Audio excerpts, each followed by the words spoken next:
Bismillahirrahmanirrahim. Bismillahirrahmanirrahim. Alhamdulillahirabbil alamin wassalatu wassalamu ala asyrafil anbiya'i wal mursalin nabiyina Muhammadin wa ala alihi washabbihi ajmain. Allah Subhanahu wa taala berfirman, "Wa idz akhadna mitsaqa bani Israila la ta'buduna illallah wa bil walidaini ihsana wa dzil qurba wal yatama wal masakin wa qulu lin-nasi husna." Dalam ayat ini Allah Subhanahu wa taala menjelaskan kepada kita tentang suatu perjanjian antara Allah Subhanahu wa taala dengan Bani Israel, di mana Allah Subhanahu wa taala berfirman, "Dan ingatlah tatkala kami mengambil suatu perjanjian dari Bani Israel agar kalian semua wahai Bani Israel tidak beribadah kecuali kepada Allah Subhanahu wa taala, dan agar kalian berbakti kepada kedua orang tua kalian, berbuat baik kepada karib kerabat kalian, anak-anak yatim, orang-orang miskin, dan berkatalah kalian kepada manusia dengan perkataan yang baik. Wa qulu lin-nasi husna, dan berucaplah atau berkatalah kalian semua wahai Bani Israel kepada segenap manusia dengan perkataan-perkataan yang baik. Yang akan kita bicarakan pada kesempatan kali ini adalah pegalan dari ayat yang kita baca tadi, yaitu wa qulu lin-nasi husna, dan ucapkanlah oleh kalian kepada segenap manusia ucapan-ucapan yang baik. Sesungguhnya nikmat Allah Subhanahu wa taala di dalam kehidupan kita ini sangat banyak. Kita semua tidak bisa menghitungnya. Dan di antara nikmat Allah Subhanahu wa taala adalah Allah memberikan kita lisan. Dengan lisan ini kita bisa berbicara. Kita bisa menyampaikan isi hati kita kepada orang lain. Kita bisa berkomunikasi dengan orang lain. Dan nikmat lisan ini Allah ingatkan kepada kita melalui firman-Nya, "Allamahul bayan." Allah yang telah mengajarkan kepada manusia tentang al-bayan. Sebagian mufassir seperti Hasan al-Basri mengatakan bahawa yang dimaksud dengan al-bayan adalah Allah mengajarkan manusia kemampuan untuk berbicara, kemampuan untuk berkomunikasi dengan orang lain. Dalam ayat lain Allah mengingatkan kita tentang nikmat lisan ini, walisana wa syafatain, dan Allah telah jadikan untuk kalian lisan dan dua bibir. Dari lisan kita ini merupakan suatu nikmat yang besar dari Allah Subhanahu wa taala. Setelah kita menyadari bahawa lisan ini merupakan nikmat dari Allah Subhanahu wa taala, maka kita harus mensyukurinya. Dengan cara apa kita menjaga lisan ini atau mensyukuri lisan ini? Caranya adalah dengan mempergunakan lisan kita ini pada hal-hal yang diridai oleh Allah Subhanahu wa taala, dan menjauhkannya dari segala sesuatu yang dibenci dan dimurkai oleh Allah Subhanahu wa taala. Kaum muslimin yang dirahmati oleh Allah Subhanahu wa taala, sesungguhnya berkata-kata dengan perkataan yang baik ini merupakan sesuatu tanda dari orang-orang yang beriman kepada Allah dan hari akhir. Sebagaimana Rasulullah SAW bersabda, "Al-muslimu man salimal muslimuna min lisanihi wa yadihi." Orang muslim yang sebenar-benarnya adalah orang muslim yang muslim-muslim yang lain selamat dari kejahatan lisannya dan kejahatan tangannya. Jadi terjaganya orang lain dari kejahatan lisan dan tangan kita ini merupakan tanda bahawa orang tersebut beriman kepada Allah dan kepada hari akhir. Maka seorang muslim harus menjaga ucapannya. Tidak boleh seseorang yang beragama Islam ini mengucapkan apa saja yang dia mau. Dia harus mengontrol, menjaga setiap ucapan yang keluar dari lisannya. Dan ingatlah bahawa setiap kata-kata yang keluar dari lisan kita ini itu berat timbangannya di sisi Allah Subhanahu wa taala. Berat nilainya di sisi Allah Subhanahu wa taala. Dan ada malaikat yang mencatat setiap kata-kata yang keluar dari mulut kita ini. Sebagaimana Allah berfirman, "Ma yalfizu min qaulin illa ladaihi raqibun atid." Tidak ada satupun kata yang terucap kecuali ada malaikat raqib dan atid yang mencatatnya. Dalam ayat lain Allah berfirman, "Wa inna 'alaikum lahafizin kiraman katibin." Dan sesungguhnya ada malaikat yang memelihara kalian, dan ada malaikat yang kiraman, yang sangat mulia, yang tugasnya adalah mencatat setiap apa yang keluar dari mulut kita ini. Dengan satu kata yang keluar dari mulut kita, kita bisa masuk surga seperti kita mengucapkan kalimat tauhid la ilaha illallah, dan dengan satu kata kita bisa masuk neraka. Oleh sebab itu Rasulullah SAW beliau bersabda kepada seorang sahabat Muaz bin Jabal radhiyallahu taala anhu, kata Rasulullah SAW, kata Muaz bin Jabal, awa inna lamu'akhazuna bima natakallamu bihi ya Rasulullah, apakah kita akan dihukum oleh Allah Subhanahu wa taala dengan apa yang kita ucapkan? Kata Rasulullah SAW, thaqulatka ummuka ya Muaz, celaka engkau wahai Muaz.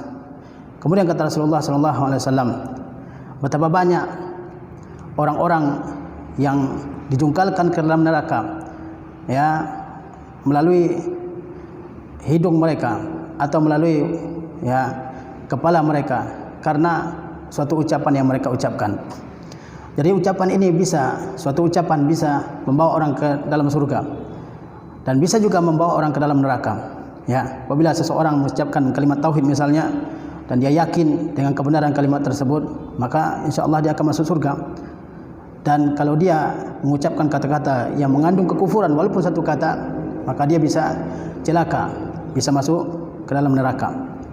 Dengan satu kata apa yang tadinya haram bisa jadi halal, seperti misalnya orang yang menikahi seorang wanita, tadinya wanita tersebut haram untuk dia pergauli, tapi dengan adanya satu kata akad nikah yang tadinya haram menjadi halal. Dan dengan satu kata juga yang tadinya halal bisa jadi haram, misalnya dengan lafaz talak. Jadi kata itu sangat penting dalam kehidupan. Jadi orang harus menjaga kata-katanya, jangan orang berbicara ceplas-ceplos semaunya, ya, tidak mau tahu apakah orang lain senang dengan perkataannya atau orang lain benci dengan apa yang dia ucapkan. Ingatlah bahwa orang muslim yang sebenar-benar muslim adalah orang muslim yang menjaga orang lain dari kejahatan lisannya dan kejahatan tangannya.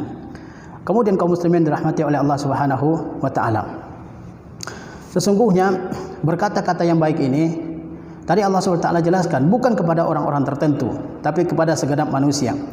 Kepada segenap manusia yang kita bergaul dengan mereka dalam kehidupan kita ini, kepada keluarga kita, kepada anak dan istri kita, kepada teman-teman kita, kepada bawahan kita dan kepada atasan kita, kepada orang muslim ataupun kepada orang kufar. Ya, Allah berfirman waqulu lin-nasi husna, ucapkanlah oleh kalian perkataan yang baik kepada segenap manusia, bukan kepada orang-orang tertentu.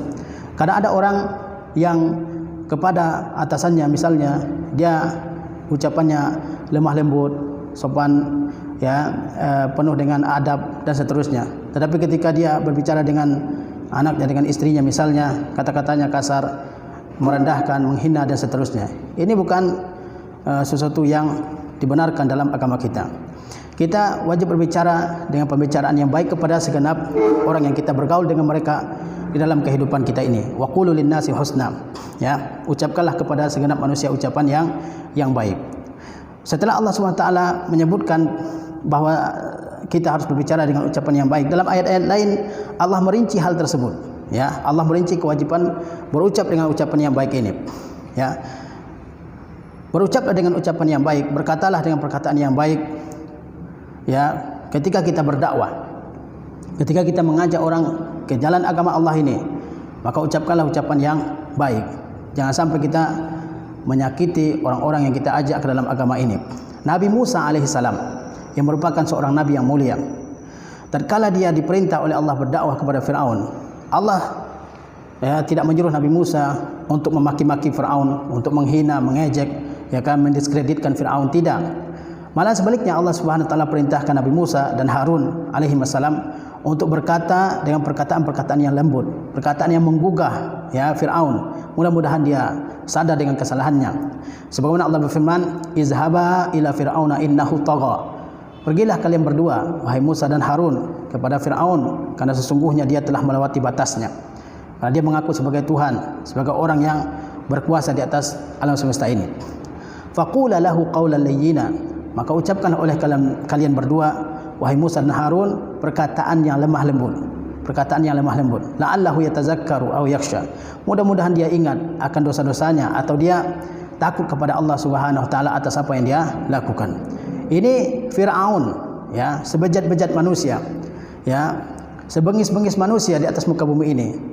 Ketika Allah merintahkan nabinya yang mulia Musa alaihissalam berdakwah kepadanya, Allah perintahkan berdakwah dengan lemah lembut, tidak dengan kata-kata yang kasar.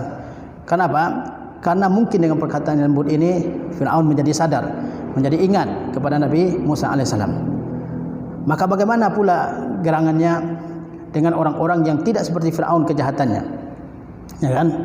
Dalam kehidupan kita ini, terkadang kita mendakwahi seorang muslim, ya, dan kita mendakwahnya dengan kasar, tentu tidak akan mudah mereka menerimanya. Ketika kita memberikan nasihat, berikanlah nasihat dengan lemah lembut, sebagaimana Umar ibn al-Khattab, beliau mengatakan, rahimallahu imra'an, ya, yahdi ilayya uyubi. Semoga Allah merahmati seseorang yang memberikan hadiah kepadaku berupa aib-aibku, kata Umar ibn al-Khattab. Ya. Ketika kita memberikan hadiah kepada orang, hadiah tersebut kita bungkus dengan bungkus yang indah, yang cantik. Begitu juga ketika kita memberikan nasihat kepada orang, bungkuslah nasihat kita dengan kata-kata yang indah, yang menyentuh, sehingga mudah orang untuk menerimanya. Jadi dalam berdakwah kita harus menjaga ucapan kita.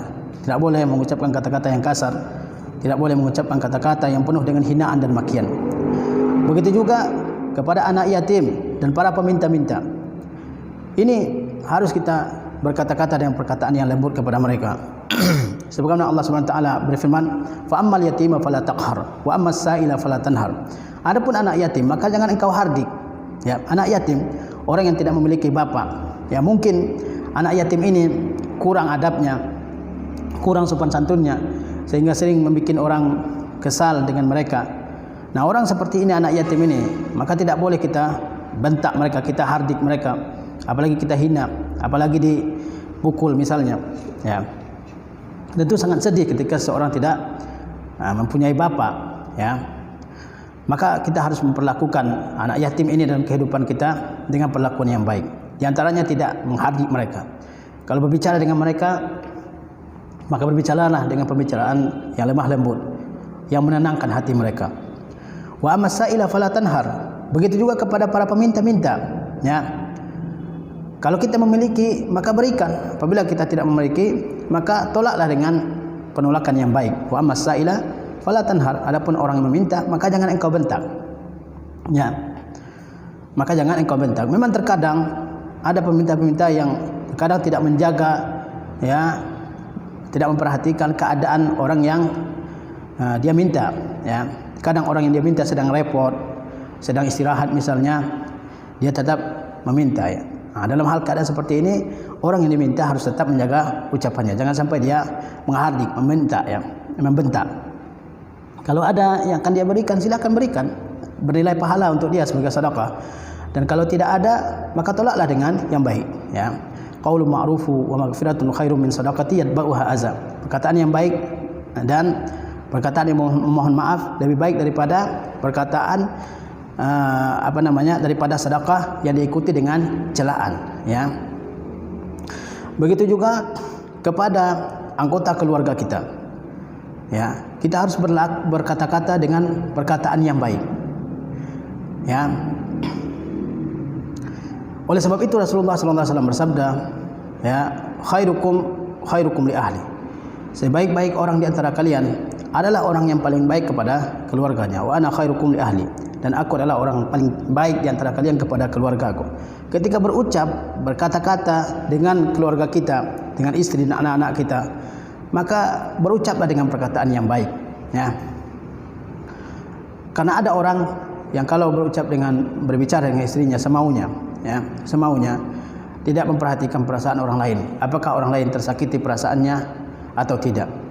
Yang kita ajak bicara itu adalah istri kita, ya, karunia dari Allah Subhanahu wa taala. Dia bukan benda mati, dia punya perasaan sebagaimana kita punya perasaan.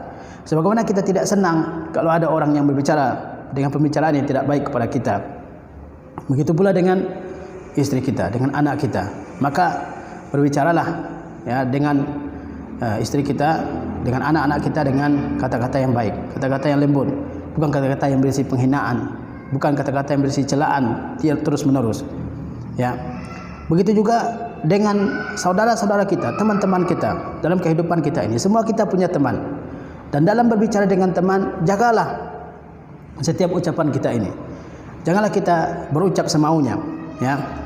Janganlah kita berucap, ya, ceplas-ceplos, tidak peduli apakah orang lain merasa tersakiti, tidak peduli apakah orang lain senang atau tidak. Yang jelas berbicara ini tidak benar ya. Seorang muslim itu harus menjaga lisannya. Dan ingatlah bahwa setiap kata yang keluar dari mulut kita ini itu menunjukkan siapa diri kita. Orang yang baik, maka pembicaraannya adalah pembicaraan yang baik. Sementara orang yang tidak baik, maka pembicaraan yang keluar adalah pembicaraan yang tidak baik. Kemudian kaum muslimin yang dirahmati oleh Allah Subhanahu wa taala, orang yang bisa menjaga pembicaraan ini sungguh luar biasa ganjarannya dari sisi Allah Subhanahu wa taala. Ya, sebagaimana Rasulullah sallallahu alaihi wasallam bersabda, "Inna fil jannati ghurfatan." Sesungguhnya dalam surga ada satu ruangan khusus, ya. Zahiruha yura min batiniha.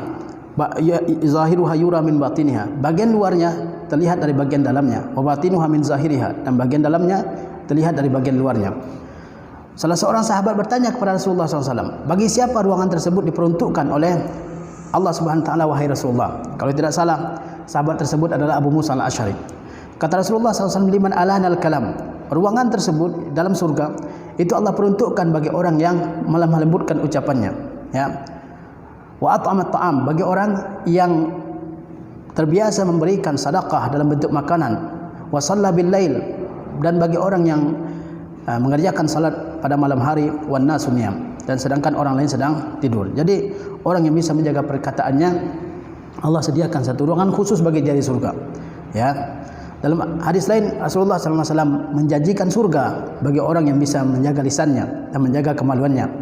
Kata Rasulullah SAW, man yatman lima baina lahyaihi wa ma baina fakhizaihi atman lahul jannah. Barang siapa yang bisa menjamin, ya, anggota tubuhnya yang terletak di antara kedua rahangnya, yaitu mulutnya, wa ma baina fakhizaihi, dan barang siapa yang bisa menjamin anggota tubuh yang terletak di antara kedua pahanya, yaitu kemaluannya, atman lahul jannah, kata Rasulullah, saya jamin dia masuk surga. Jadi orang yang bisa menjaga lisannya dan menjaga kemaluannya, jaminannya bukan sembarang jaminan. Jaminan adalah surga. Siapa di antara kita yang tidak ingin masuk surga? Keberuntungan yang sangat besar. Faman zuhziha 'anil nar wa udkhilal jannata faqad faz. Barang siapa yang dijauhkan dari neraka dan dimasukkan ke surga, sungguhnya dia telah beruntung. Jadi jaminannya luar biasa, ya. Lalu kalau kita tidak bisa berbicara dengan ucapan yang baik, maka hendaklah kita diam. Sebagaimana Rasulullah bersabda, "Man kana yu'minu billahi wal yawmil akhir falyaqul khairan aw liyasmut." Barang siapa yang beriman kepada Allah dan kepada hari akhir, maka ucapkanlah yang baik, atau hendaklah dia diam. Dan kalau dia diam, dia akan selamat. Sebagaimana kata Rasulullah SAW, man samata naja. Barang siapa yang diam, dia akan selamat. Jadi berbicaralah dengan pembicaraan yang baik kepada siapapun yang kita pergauli dalam kehidupan kita ini.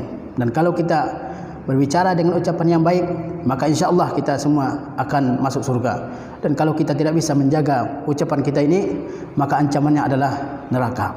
Kemudian kalau kita tidak bisa berbicara dengan ucapan yang baik, maka hendaklah kita diam, ya. Dan kalau ada sesuatu yang memancing emosi kita hendaklah pergi dari tempat tersebut sampai kita tenang kembali. Mudah-mudahan nasihat yang singkat ini berfaedah bagi diri saya sendiri dan bagi jamaah sekalian. Mudah-mudahan Allah Subhanahu wa taala memberikan taufiknya dan inayahnya kepada kita semua untuk senantiasa beribadah kepada Allah Subhanahu wa taala, untuk menjaga lisan kita dan menjaga anggota tubuh kita dari segala sesuatu yang dimurkai oleh Allah Subhanahu wa taala. Wassalamualaikum warahmatullahi wabarakatuh.